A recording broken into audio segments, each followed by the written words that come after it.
Herkese merhabalar. Horobox ekranlarında en yeni modelleri incelemeye devam ediyoruz. Burak'la beraberiz. Kısa bir süre önce, uzun bir aradan sonra daha doğrusu fiziksel bir fuara gittik beraber. Evet. Orada tekrar yeni modelleri canlı bir şekilde görüp inceleme şansımız oldu. Bizim için de bir festival havasında geçti. Kesinlikle. Bu festivalin içerisinde hatırlıyorum Oris'le olan toplantımızdan sonra dedim başkan bunu kaça alırız bir konuşalım falan diye ProPilot X Kalibre 400 senin çok Evet. ilgini çekmişti. Gerçekten öyle. Yine kısa bir süre sonra saatler bizim elimize geldi. İnceledik. Saat yaklaşık 4-5 gündür bizde. Bir fikirlerini alalım ama fikirlerine geçmeden önce bu Oris'in pilot saatleriyle olan geçmişini de kısaca aslında buradan bir tekrarlamak istiyorum senden. Tabii yani aslında Oris bayağı köklü bir marka. Bizim bağımsız markalar arasında çok sevdiğimiz ve özellikle orta seviyede çok başarılı bulduğumuz fiyat performans olarak bizim için çok önemli bir marka. Big Crown koleksiyonu 1938'den beri markanın aslında pilot saatlerindeki öncü koleksiyonu olarak geçiyor. Onu söyleyebilirim. Yani çok uzun zamandır marka aslında pilot saatleriyle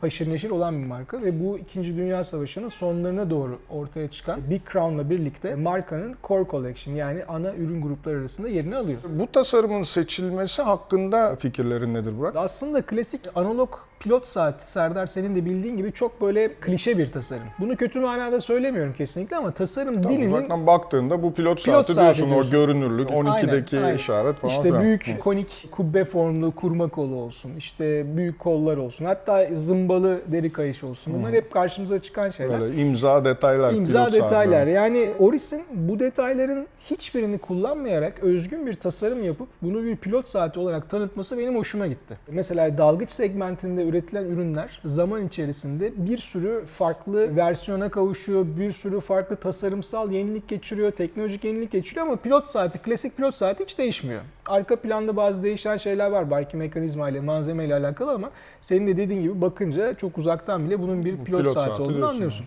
Ama Oris bununla yetinmek yerine pilot saatini baştan sıfırdan farklı kendi bakış açısıyla çizmiş ki bence çok önemli çünkü bu saatin içerisinde Oris'in yine sıfırdan çizerek ürettiği, tasarladığı tamamen kendine ait bir mekanizma da var. Kalibre 400. Kalibre 400. Dolayısıyla yepyeni inazum bir mekanizma, yepyeni pilot saati tasarımına yeni bir bakış açısı getiren güzel bir kasa bilezik, bezel bence çok güzel bir ikili oluşturmuş diyebilirim. Yani bence Oris artık uzaktan bakınca pilot saati değil de bu Oris o algıyı verme Kesinlikle. tarafına doğru gitmiş. Kesinlikle. Tabii yine bir yenilik mi diyelim aslında pilot saatleri için. Aslında bu Watches and Wonders'a gittiğimizde enteresan bir titanyum akımı görmüştük. Evet. Bu titanyum akımı bizim fuarda yaptığımız videolarda da ön plana çıkardığımız Doğru, detaylardan bahsetmiştik. biriydi. Burada da full titanyum bir saat görüyoruz. Pilot saatine benzememesine rağmen ProPilot ismiyle bilezikli titanyum bir saat. Yani bu titanyum kullanılma sebebine senin fikrin nedir? Neden kullanılmış? Bence bir defa çok modern bir tasarımla birlikteyiz burada. Yani bilezik çok özgün, daha sonra ondan bahsedeceğim. Kasanın tasarımı son derece özgün. Çok büyük olmayan bir saat var. Proporsiyonel manada çok güzel ayarlanmış. Şimdi bu kadar güzel bir tasarımı bir de ultra hafif ve ultra sağlam titanyum alışımından yaptığınızda gerçekten bir defa bilekte müthiş bir konforu var. Bunu kimse bir şey diyemez. Özellikle bilezik de titanyum olduğunda kasayla birlikte gerçekten çok güzel bir hissi oluyor bilekte. Kesinlikle ağırlıkla alakalı bir sıkıntın olmuyor. Bu bir gerçek. Konforla alakalı sıkıntı Aynen, neredeyse konfor sıfır. konusunda müthiş bir olumlu yönde bir artma söz konusu. Bunun yanında son derece endüstriyel, son derece amaca yönelik tasarlanmış bir kasa bilezik kombinasyonuyla birlikteyiz. Bunu titanyum yaptığın zaman özellikle titanyumun o koyu rengi, hafif kendine özgü mat dokusu bir araya geldiğinde bence saatin tool watch karakterini ya da taktik karakteri, tactical derler ya, o karakterini çok güzel ön plana çıkartmış. Dolayısıyla ben şu saatin çelik halini gözümde canlandıramadım ya. O kadar yakıştırdım Evet. titanyumu. Çelik olsaydı nasıl olurdu, kayış olsaydı nasıl olurdu? Tamamen Gözümün önüne farklı bir şey gelmedi çıkardı. yani. Aynen. Anladım. Ben dediğim gibi gerçekten beğendim. Bahsettiğim gibi bu arada hakikaten lüks saat sektöründe titanyuma karşı müthiş bir ilgi var. Yani çok ilginç markalardan gerçekten çok yüksek düzeyde, orolojik manada çok üst konumda yer alan markalardan dahi sadece sportif ya da tool watch değil, dress watchlarında dahi titanyumu görmeye başladık. Bence önümüzdeki yılların yükselen malzemelerinden biri titanyum olacak. Evet. Yine Horobox ekranlarında hatırlatalım. Şimdi teknik bilgiler de vermeye başlayacağız. Sadece kalibre değil, materyallerle ilgili de Evet. konuşmayı tercih ediyoruz. Dolayısıyla bu özel bilgileri en kısa zamanda haber almak için kanalımıza abone olursanız bildirimleri alır ve videolarımızı kaçırmazsınız. Şimdi titanyum diğer kullanılan materyaller, özellikle çeliğe göre düşünürsek daha kolay işlenen bir malzeme mi, daha pahalı mı? Yani genel anlamda konfor dışında titanyumun tercih edilme sebebi nedir Burak? Titanyumun tercih edilme sebebi şöyle. Aslında titanyum çelikten daha dayanıklı bir malzeme. Korozyona daha dayanıklı bir malzeme. Aşınmaya daha dayanıklı bir malzeme. Sadece zaman içerisinde titanyum çok fazla işlenen bir metal değildi. Çünkü titanyumu işlemek için çelik işlediğiniz makine parkını kullanamıyorsunuz. Yani eğer titanyum işleyecekseniz bunun için özel bir makine parkına ve aletlere ihtiyacınız var. Birincisi bu. İkincisi, titanyumun yaklaşık %70'i havacılık sektörü tarafından satın alınıyor. Yani dolayısıyla titanyumu farklı endüstrilerde kullanmak için öncelikle havacılık endüstrisinin tekelinden geriye kalan malzemelerle yetinmek zorundasınız. Bu da titanyumun fiyatını arttırıyor, bulunabilirliğini azaltıyor. Dolayısıyla firmaların birinci tercihi olmadı bu zamana kadar. Ama gelişen teknolojiyle birlikte hem titanyumu işlemesi kolaylaştı. Aynı zamanda insanların alternatif malzemelere olan yönelimi arttı. Bu da aslında çok uzun zamandır saat sektöründe olan bu materyali günümüzde tekrar popüler hale getirdi diyebilirim.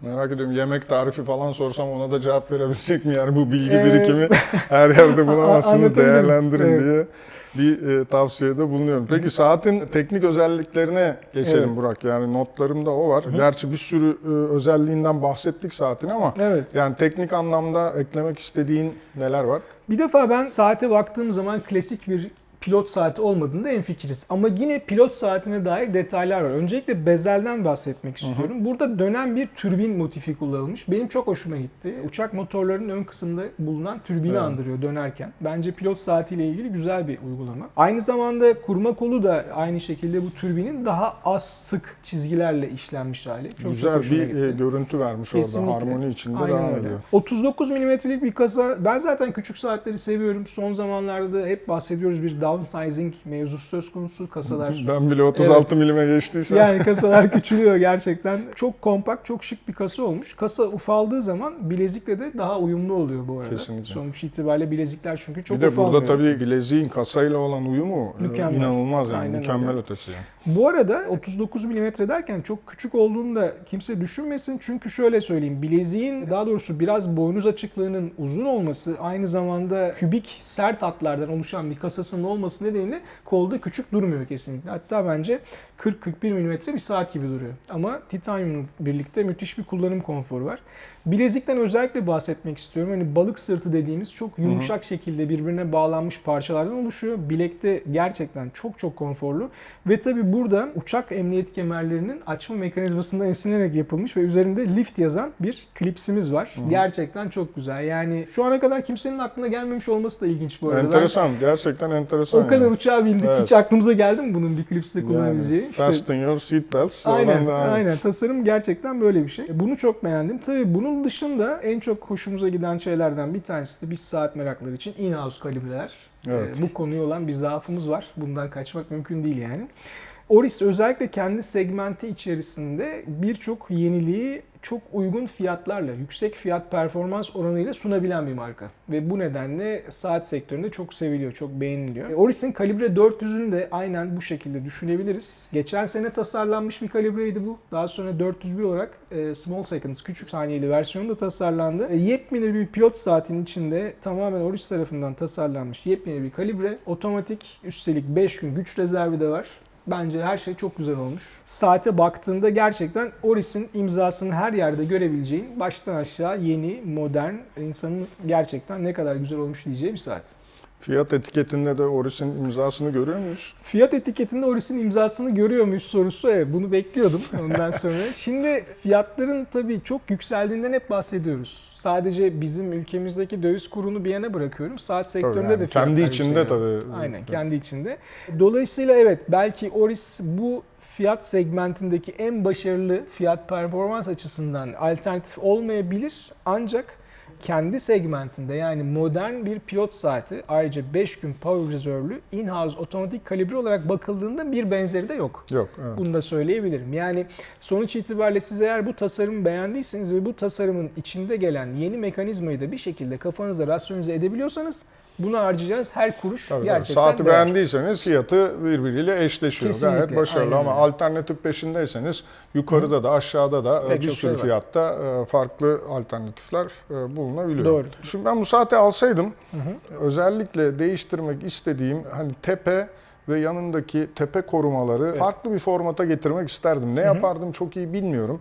Ama saate baktığımda bence bütünlüğüyle tam olarak böyle eşleşmiyor diye bir fikrim var. Anladım. Benim eleştiri demeyeyim de hani dokunuşum bu olurdu. Bir Evet. de aslına bakarsan hani ya bilgisayarda orada burada benim ekipteki arkadaşlarla bunu yapacağım. O bezeli, Bluetooth bezeli tamamen magazinsel olarak daha böyle smooth bir bezel yapıp hani Evet. nasıl görünüyordu diye bir hani aklımda bir fikir var. Sen buna benzer dokunuşlar yapsaydın neler yapardın? Yani ben açıkçası saate baktığımda çok bir şey değiştirmeyi düşünmedim. Yalnız şöyle bir şey var. Bileziğin baklalarının formu çok ilginç ve dediğim gibi balık sırtı gibi birbirini takip eden yumuşak geçen bir forma sahip. Yalnız N-Link dediğimiz son parça kasadan ileri doğru çok Biraz fazla gitmiş, uzuyor. evet. Uzadıktan sonra aşağı doğru bir eğimle inerek daha da fazla uzuyor. Yani saatin aslında 39 milimetreden daha büyük bir saatmiş gibi bilek üzerinde yer kaplamasının nedeni bu. Evet ama benim bileğimde mesela bu format çok güzel oturuyor. Evet. Yani bilemiyorum tabii her bilekte aynısı muhakkak aynı sonuç çıkmayacaktır Yani ama ben ben bundan çok memnunum. Ben de memnuniyetsiz değilim. Yani konforsuz olduğunu düşünemiyorum ama tabii ortalama olarak bakacak olursak şu an 39 milimetreden biraz daha yer kaplayan bir saatle evet, birlikteyiz. Kesinlikle öyle. Bunu neden anlatıyorum? Eğer bu N-Link'li bilezik yerine burada çok güzel smooth bir kıvrımla aşağı inen güzel bir kauçuk kayış olsaydı saat küçük ince bileklerde bile çok rahat taşınıyor olabilirdi. Dolayısıyla ben buna güzel şık işlenmiş ki Oris çok güzel silikon kayış yapar biliyorsun. Bilmem mi? Yani ondan sonra yine üzerinde Oris yazan ya da ne bileyim işte bu tasarıma gönderme yapan bir kauçuk kayış eklenebilirdi diye düşünüyorum. Haricinde değiştirmek istediğim bir şey yok. Kadran renklerinden bahsetmedik. Titanyumun mat, donuk ve taktik görüntüsüyle çok güzel uyumlu pastel renklerde kadranlar var. Elimizdeki mavi ile antresit arasında renk değiştiren bir kadran ki titanyumla aslında bayağı blend durumda şu an. Bir harmoni içerisinde. Kadran renklerini de beğendim. Dolayısıyla aslında çok elleyeceğim bir şey yok. Söyleyebilirim yani. Oris ProPilot X kalibre 400'ü de Horovax ekranlarında canlı canlı inceledik ve Evet. fikirlerimizi, görüşlerimizi, tecrübelerimizi sizlerle paylaştık. Bundan sonraki videolarımızdan da hızlı bir şekilde haberdar olmak istiyorsanız kanalımıza abone olun ve bildirimleri alın. Sevgili Burak'ın engin tecrübelerinden, bilgilerinden faydalanmaya devam edin. Var mı eklemek istediğin bir şey? Teşekkür ediyorum. Bizi sorularınızla meşgul etmeyi unutmayın diyorum. Evet, bir sonraki videoda da görüşmek üzere diyoruz. Görüşmek üzere. Hoşçakalın.